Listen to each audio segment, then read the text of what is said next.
The butcher's building blocks. Let's build something beautiful today. I have another chunk of mesquite. It is conical in shape. It's got 3 limbs growing up together with some voids in here, some major cracks again. Let's do something fun with it. Here we are at the bandsaw. This block is approximately 10 inches long. We're going to cut it at this mark here and give us 2 pieces of 5 inches, and we'll start from there.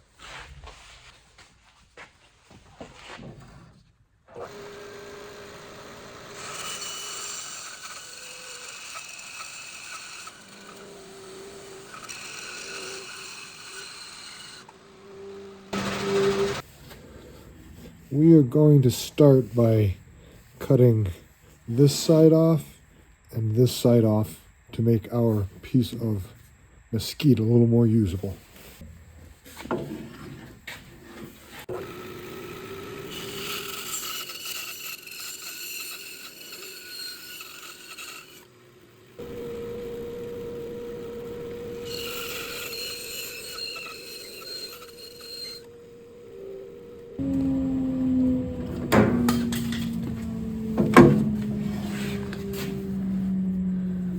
Now what our block is looking like, we've got 2 flat sides and then the 2 curved sides. Our workpiece is about 7 inches in diameter. This is the bucket I'm going to use to pour epoxy into. We have 2 large voids on either side.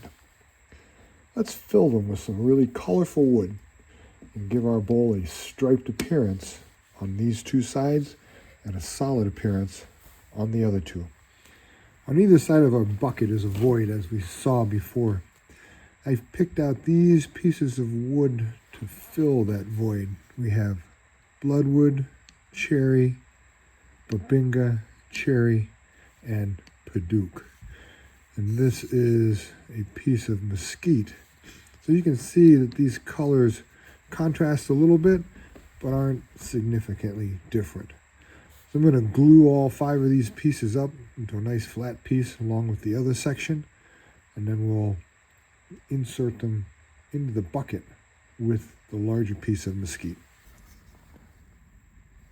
This is the piece that we glued up with the 1, 2, 3, 4 different woods.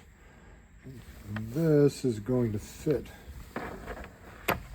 right down in there, just like that. Now I'm going to let these unattach to this piece because I want the epoxy to go through the edges here, because I want to be sure that my epoxy will get into these crevices here. If I put that flat plate on here, they might get up through a little bit, but I'm not quite sure. But anyways, whatever color epoxy will make a nice line there and add some more dimension to it. Our striped bowl epoxy has been curing for 4 days at 72 degrees under about 35 psi. It's nice and hard now. Let's see if we can't get it out. Sometimes these come out pretty easy and sometimes they don't.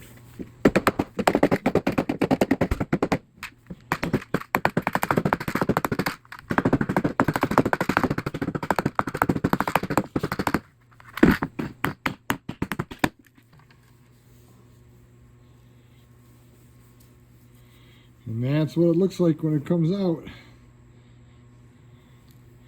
Let's get it on the lathe and turn this down and see what we have.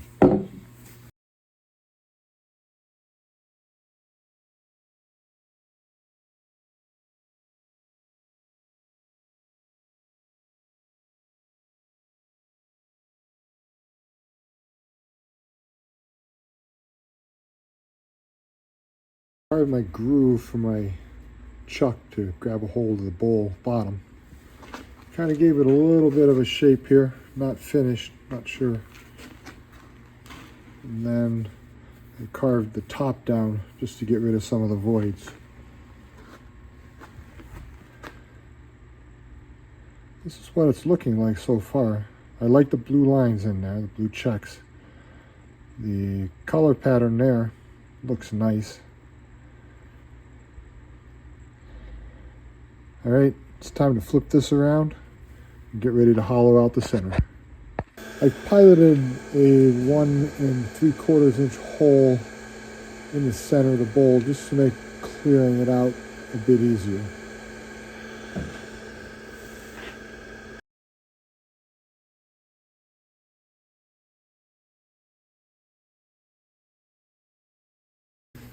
Well, as you probably saw in that slow motion section, this just popped right off, which means that I did not carve that deep enough.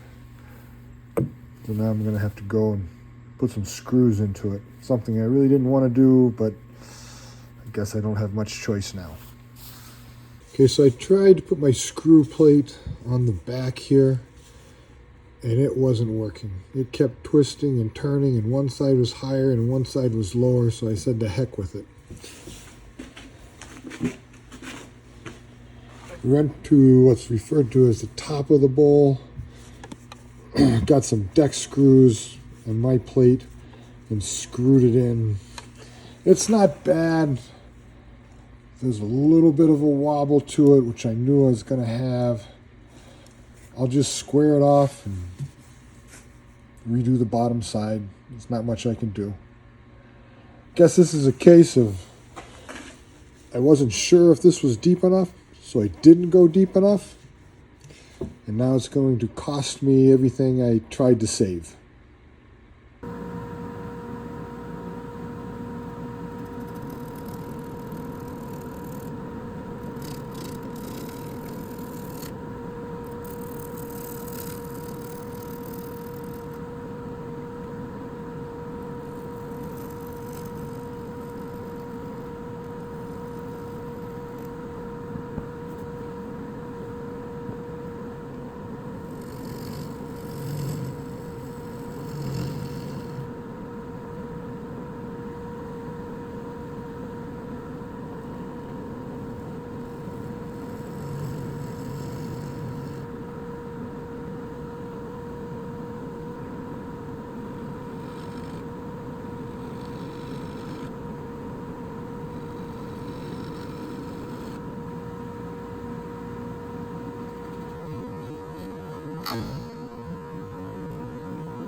Well, since I had it screwed onto there on the top side, I carved my channel for my jaws and then mounted them on to make sure that they had a good tight grip this time. Oh well, lesson learned. Next time I won't make that mistake. Now we're back to square one again. Got to start trying to hollow that center out. I know these screw holes are probably going to cause me some trouble. Done quite a bit of work since our last little clip. I've hollowed out the inside, given the shape. Now we're at the phase of sanding. I've sanded to 120. Now let's do a water pop here. Take a look at our bowl, see what it looks like.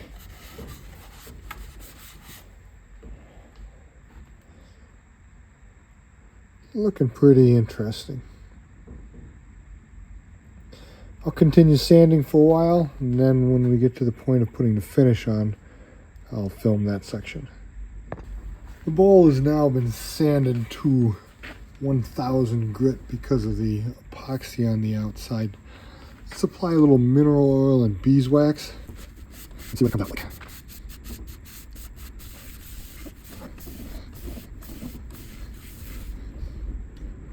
There's our final product. Looks good. Bloodwood, cherry, babinga, and then of course the mesquite. I'll apply some on the inside, then take it off the chuck and clean up the bottom. Here's our bowl. It's all finished. The stripes look very nice. The blue epoxy has some really good swirls in it. The check line's filled very nicely.